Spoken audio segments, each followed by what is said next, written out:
Greetings and salutations, ladies and gentlemen. Good evening, ladies and gentlemen. Today I'd like to briefly touch on the subject of the recently released game, Suicide Squad Kill the Justice League. A game that in my opinion represents the ever-increasing rot in the soul of gaming as a hobby.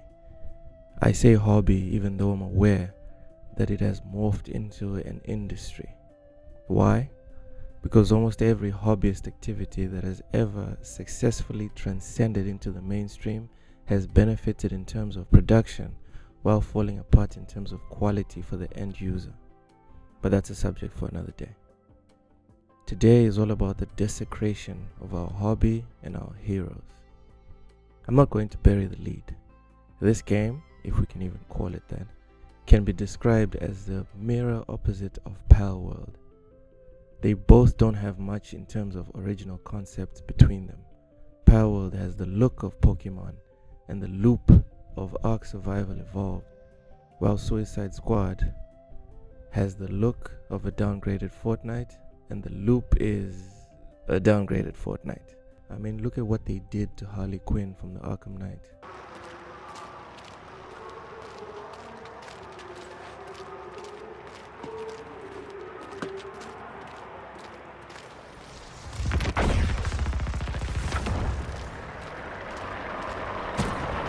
Almost 10 years ago. One is beloved but the other isn't. Why is that? It's simple really. Power World not only has a fun gameplay loop, but it has its own lore, if we can call it that, to do with what it may. Suicide Squad, while also boasting what looks to be a fun gameplay loop, if my Twitter mutuals are to be believed, does not respect its lore. And herein lies the crux of the matter. Respecting the law matters, no matter how the cultural hijackers try to spin it. Don't fall for their disingenuous arguments. There are literally millions of intellectual property available, billions of writers who could come up with original worlds and concepts, but people keep coming back to DC, Marvel, Lord of the Rings, 007, Indiana, Ancient Jones, and other tentpole franchises. Why? Because they have value in and of themselves. Also because Western writers have no creativity beyond their genders and or pronouns, but that's a story for another day. Lewis Hamilton will be going to Ferrari next year, following the footsteps of many a great F1 driver before him. Why? Because it's Ferrari. LeBron James had to go to the Lakers before he retired. Why? Because it's the bloody Lakers, that's why. So the next time a cultural vulture says X franchise is being updated for modern audiences, ask them why the sales and appeal for franchise X were doing just fine if the current audience was unhappy with it. Better yet, ask them why they don't just start their own franchises, since they're so talented and are brimming with awesome ideas, concepts, and characters. Watch them implode and resort to calling you names rather than prove you wrong. As for what happens in this game, I'm going to spoil it for anyone that hasn't played it, so if you're looking forward to it but haven't played it yet, please stop the video now and go about your day. Also, thank you for watching up to now.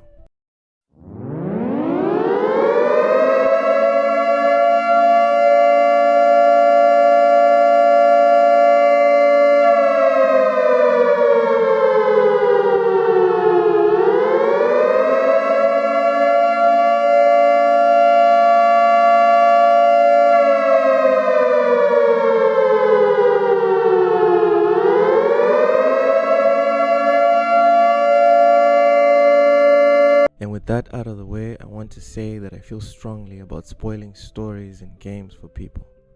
It's not something I like to do or encourage others to do, but like all theories and beliefs, philosophies as well, exceptions are sometimes made. This is one such time. Another factor to consider in spoiling the story of a video game is that the destination is only 25% of the experience as far as I'm concerned. Because even after I found out that they killed Joel in The Last of Us Part 2, I played the game myself because it isn't the death of the characters that gets the reaction. It's how the characters live or die that makes or breaks the story. With that said, Joel's death was a travesty, and that ending in The Last of Us Part 2, you know what? We'll talk about that another day. First off, it is in the title, Kill the Justice League. You play as a team tasked with killing them. So it is not a spoiler to say that they all got snuffed during the course of the game, but the devil is in the details. Here is how they killed the Batman. You know, Joker used to be real good at hurting people with words. But you, boop. Even when you're evil, you're still too good. You had a good run, Brucey. Flying around Gotham, punching bad guys, cleaning up the streets, causing long-term mental and emotional damage to everyone you knew. It's our turn now. After all we've been through. Bet you didn't think it'd be me at the end, huh, Bats? Are we done with your bad stand-up routine? Almost. But you always gotta end on your best joke.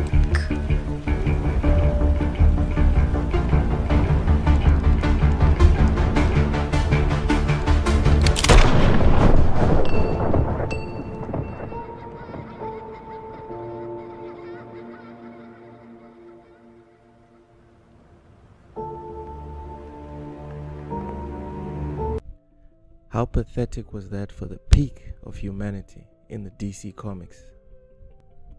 I say peak because he's just a man with extensive training and experience, but still just a man with no special abilities besides the ones he worked for.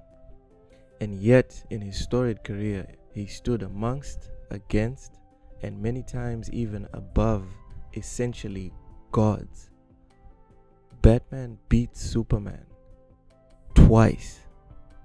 He even beat Darkseid and sat in the Morbius chair. Now I'm supposed to make peace with him losing to a bunch of randos and being executed on his knees by Joker's girlfriend? What? Am I supposed to forget how she even came to existence? My pudding's a little rough sometimes, but he loves me, really. What about the Green Lantern? Never mind the atrocious bio. Never mind how they killed him. That is secondary to the contempt displayed with what comes after. For years, people have been saying that writers in gaming don't care about the lore they carelessly trudge on. What more fitting evidence than this?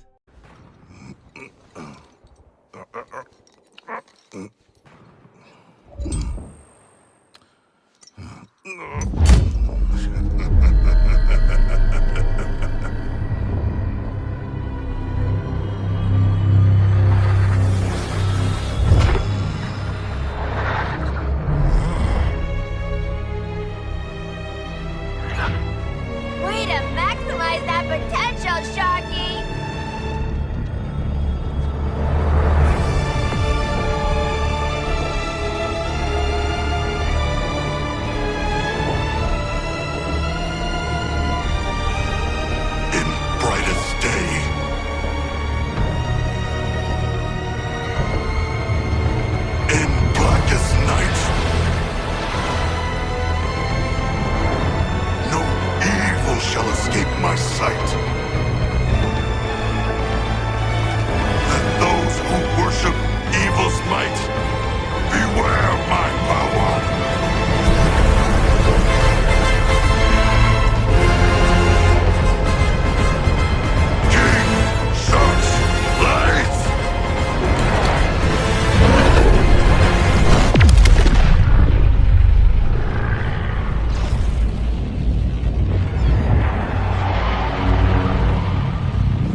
him? That's not how it works. That's not how any of this works. Apologists will tell you it's not that serious, bro.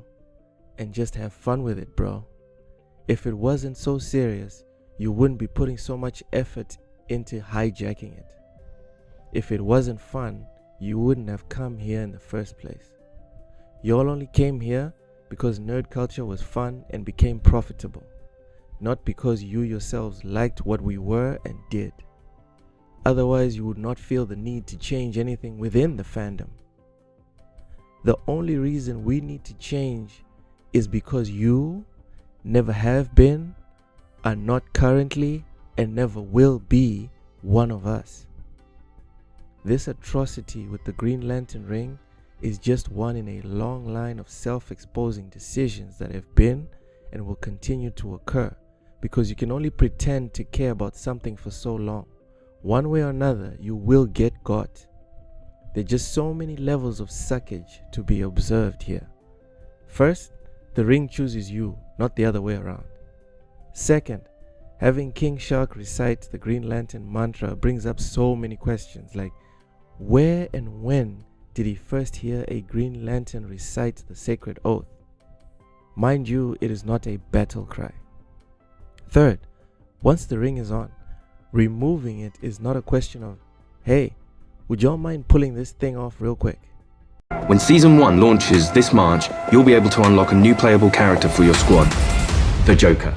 At least buy me dinner first. Not only has he got to figure himself out, but he's figuring out his place in this new world and this new squad. I think we've taken him back to the kind of more vaudeville roots of Joker. He's masking insecurities with traditional Joker behavior. But deep down, he's not sure who he is yet. Lock him up. Oh, making new friends after a move is always tough. Tell me you don't understand what makes the Joker the Joker. What is this nonsense? The mystery of how he became the Clown Prince of Gotham is what makes him terrifying. It's why the comic book Joker was so awe-inspiring. It's why Heath Ledger's Joker is so revered. The fact that he quite literally went from 0 to 100 so quickly, with no origin story in sight, is what made him, him. I swear, the obsession with deconstructing larger-than-life male figures is getting so old, it makes Harrison Ford look like a spring chicken. Remember the theatrical joke that advises the innocent and wide-eyed not to peer behind the curtain. This is why. Next, they'll insist on giving us a blow-by-blow of who John Wick was when he joined the Continental. Why stop there?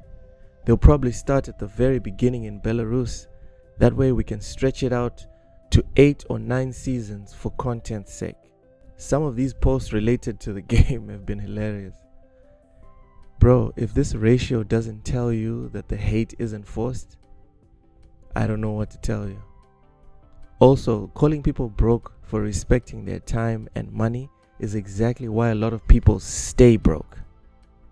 Imagine thinking that splurging indiscriminately is a good way to behave financially. At the end of the day, I have to say that this game should die a quick and public death. Nothing against the devs, they were just doing their job and will land on their feet. Probably. But this rubbish must not be tolerated. You want to make a live service game? Have at it. You want to have a game that raises your ESG score? Have at it. You want to make a game that is so bland and repetitive as all get out? Have at it. The moment you decide you need to use my established heroes as a stepladder to reach your lofty goals of relevance, without at the very least paying respect and homage to the same heroes that will be propping your untalented ass up, the moment you do that, we have a problem. So yes, I hope this game crashes and burns. I hope David Zaslav is as ruthless as possible when the real numbers start getting broken down in 6 to 18 months. The same way he did with Batwoman and Batgirl. It doesn't matter if it trends on Twitter. It doesn't matter if it gets good reviews on Steam. As long as we speak with our wallets, Dave will notice and make changes, because he's one of the few execs still interested in profit these days. Thank you for listening. Y'all remember to keep it gaming or keep it moving. Peace out, y'all.